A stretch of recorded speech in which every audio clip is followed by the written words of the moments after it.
Antes de comenzar, no sé si junan al Michebot o Michelo, ya saben, ese TikToker que canta Venezuela no es como te dicen las redes.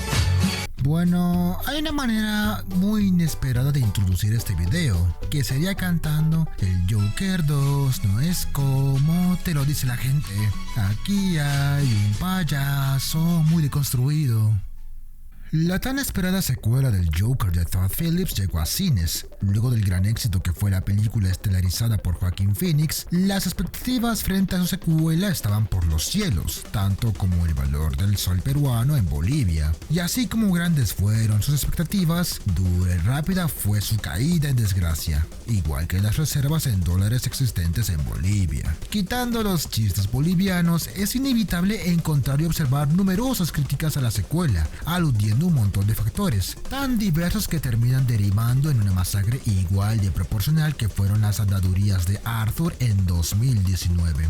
Desgraciadamente también podemos ver que parte de las mismas poseen sentido y lógica dentro de la argumentación de la opinión mayoritaria, cosas que desmitifican en la primera parte, las secuencias de musicales, el ritmo lento y por momentos la falta de una acción contundente, sumadas a ciertas cosas relacionadas al papel cuestionable de Harley como coprotagonista, son argumentos a tener en cuenta. Son justas las razones del por qué podríamos catalogar a la secuela de inferior, y realmente podríamos acabar el video aquí y simplemente dedicarnos el resto del tiempo a tirarle mierda a la película. Al fin y al cabo, todos esperaban la consolidación de un maniático sanguinario caído en desgracia, y que ven su locura reflejada en su alter ego como una forma de vengarse de aquella sociedad que lo maltrató, como es el caso del Joker. Pero ¿y si realmente entendimos mal el enfoque del Joker? ¿Y si en realidad estuvimos tan apegados y simpatizados con la figura que representa este mítico villano de DC y no con la persona que hay detrás?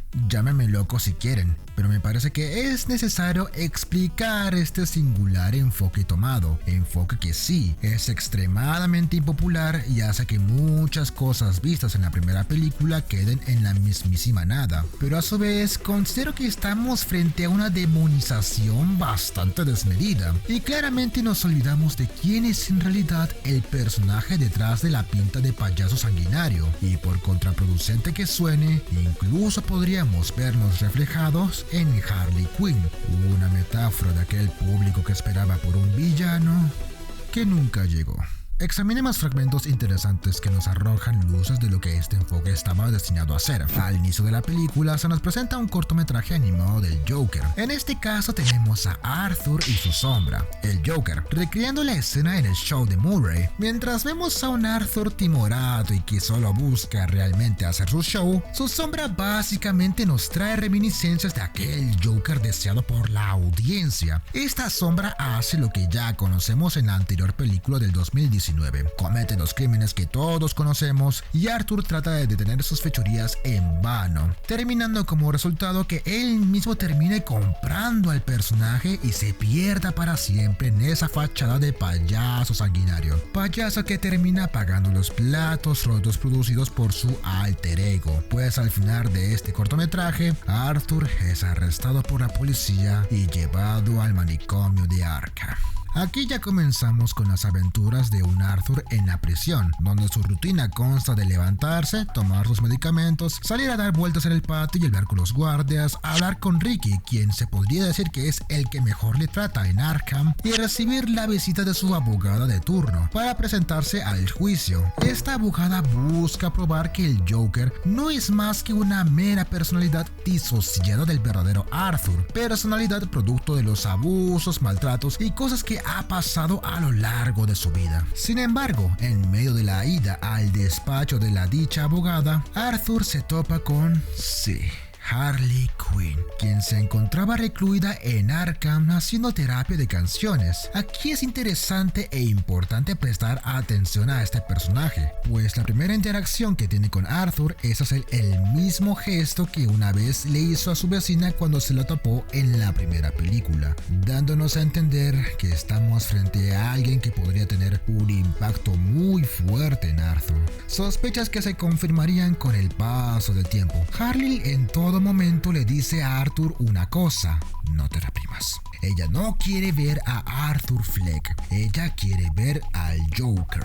A lo largo del largometraje, Arthur vive una serie de experiencias, tales como una entrevista con un periodista en un intento de su abogada para probar su deficiencia mental, cosa que no sale bien del todo porque Arthur, conforme pasa la conversación, va actuando de modo más agresivo en torno a sus acciones, sumado a la postura agresiva e incisiva del periodista en cuestión. Luego tenés que en Arkham los prisioneros lo bancan por su faceta como Joker, haciendo especial énfasis en un tipo que claramente lo idolatra e imita sus acciones, pero sin duda su mayor atractivo está en la química con Harley. Cuando Arthur entra a la clase de música, aprende el rol de este elemento, el cómo este nos hace uno solo con nosotros mismos y que equilibra las fracturas dentro de nuestro ser. Sumado a ello, las interacciones con Harley incrementan en cuanto al peso emocional que tiene sobre Arthur, pues él siente que por fin alguien lo quiere como tal, entre comillas, claro está. Ya verán de esto después. Por lo pronto, debo decir que a lo largo de la película, producto de las sesiones de música, habrá musicales que son meros alucinaciones de Arthur, musicales que de cierto modo representan una etapa del personaje. Por ejemplo, cuando él ve que el fiscal Harvey Dent buscará la pena de muerte contra él, Arthur alucina un musical dentro de su cabeza, y las letras de este aluden a cómo él se siente correspondido, como pasa con Harley, el cómo este ahora tiene a alguien especial y no dejará que sus lamentos o todo lo que la vida le tire le ponga frenos. Estos musicales también se representan con Harley, en donde aquí ya se presenta el fenómeno de folie à deux,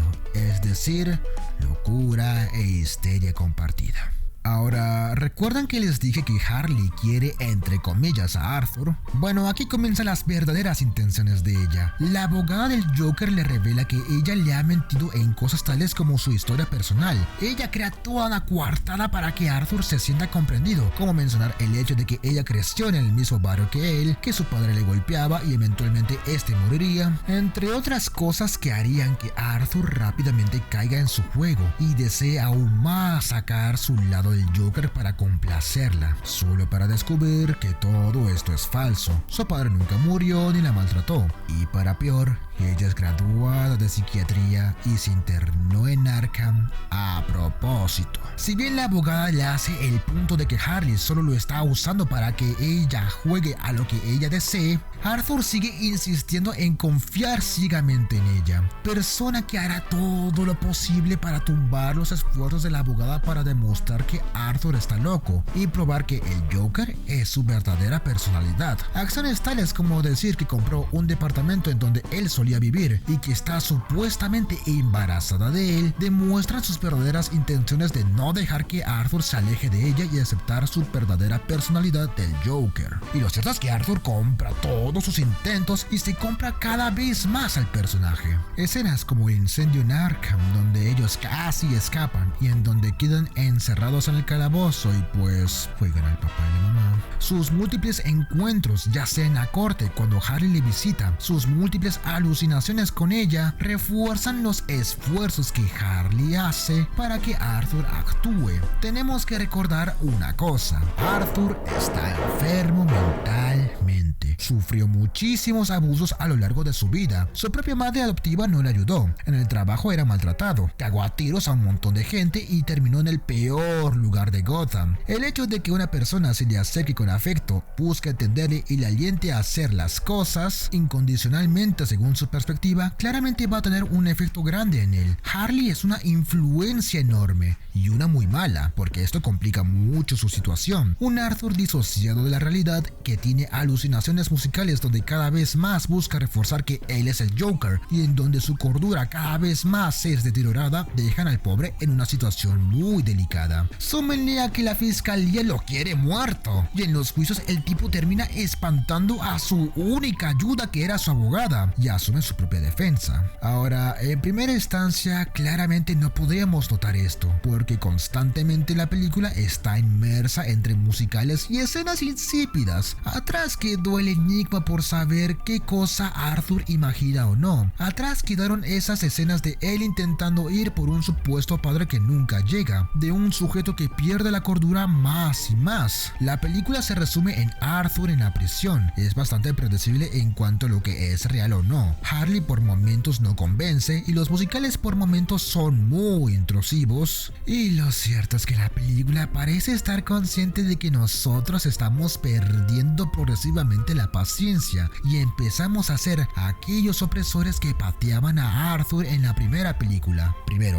¿no notan que Harley de cierto modo trata de robar pantalla? ¿No notan que a veces los musicales por lo general inician con ella y que ella termina siendo el catalizador de Arthur en la película? Bueno, hay un musical que habla perfectamente de este tema, en donde el Joker le recrimina a Harley por acaparar la atención y el cómo esto debería ser una canción sobre ambos, aludiendo pues al título de la película. Gracias a Harley, Arthur se queda sin abogado y ahora él está solo. La única persona que realmente quería ayudarle se ha ido y Harley y todos los fans de él, quienes esperamos ver a un payaso lunático, le damos nuestro apoyo de una manera muy disfrazada. Aquí entra el tema The Joker is Me, en donde curiosamente habla de cómo siempre hubo un payaso o un tonto del cual la gente usa para burlarse, cuyo único truco que lo hace especial fue un error y que la gente no ve más allá hacia la persona detrás. Arthur usa esta canción básicamente para representar la situación en general. Empezó a matar por error, no por convicción. Estos asesinatos le llevaron a cometer más y más y la gente le aplaudía por ello, pero nadie se tomó un segundo para pensar en lo que pasa con él tras bambalinas, y Arthur siente que la única persona que realmente le entiende es Harley. Dicho afán por demostrar que él es el Joker le llevaría a hacer la escena más tensa de la película: confrontar a Gary, un ex compañero suyo del trabajo que siempre lo trató con cariño y respeto, y Arthur nunca se metió con él, incluso luego de haber asesinado a otro compañero suyo enfrente de Gary. La confrontación con este es sin duda muy incómoda y dolorosa. Él insiste y defiende que el Arthur no es el Joker,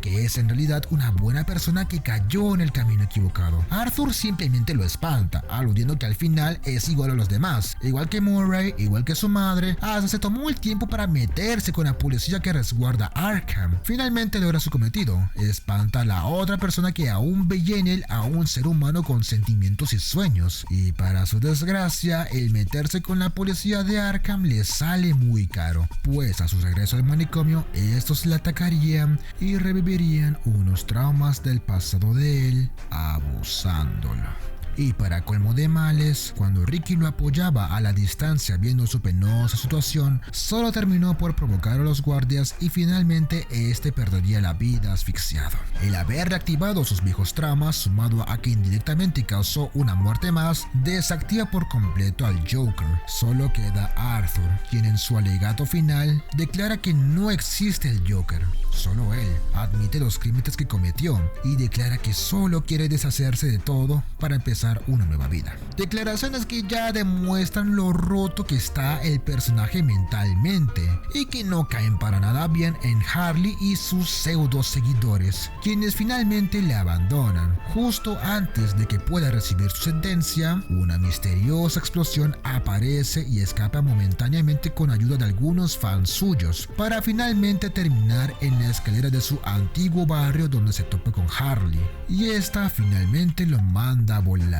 La fangirl de cartón en su máxima expresión, y después la policía lo terminaría capturando. Finalmente la historia termina donde todo comenzó. Arthur en el manicomio recibe una visita, pero justo cuando va a atenderla es intercedido por un interno de Arkham desilusionado, pues era otro fan del Joker, y finalmente le daría punto final a su vida a cuchillazos, terminando tal y como empezó: miserable, roto y solo, abandonado tanto por sus propios fans en Gotham, por la fangirl de papel de Harley y por nosotros, la audiencia, quienes esperamos a un Joker al final, la consolidación del personaje y ver una faceta más oscura del personaje en cuestión, obviando el hecho de que hay una persona detrás de la máscara. Y ahí se encontraba un triste hombre incomprendido por el gran público y que nunca nunca pidió ser el Joker. La escena final también tiene otro significado, pues el musical final habla de cómo Arthur se despide del mundo terrenal y deja un hijo, una especie de heredero, y el interno que le atacó coincidentemente termina cortándose la boca, finalmente revelándose como aquel Joker que luego nos impresionaría en El Caballero de la Noche. Antes de terminar, quiero hacer la aclaración de que el fin de este video no es criticar el largometraje en cuestión. Personalmente la película es inferior a la primera, pero me parece que su demonización es brutal y de cierto modo la película se mofa constantemente de este hecho, pues al final considero que de cierto modo la gente no terminó por entender a Arthur y cómo sus desventuras lo condujeron al paradero que hoy conocemos. En fin, si te suscribís no vas a recibir una fangirl como Harley, pero sí estaría peor que lo hagas. Dando like ayudas a que los guardias de Arkham tengan un buen día y compartiendo entendés más a Arthur. Gracias por escuchar esta exposición, ya me tomo el palo. Goodbye everybody.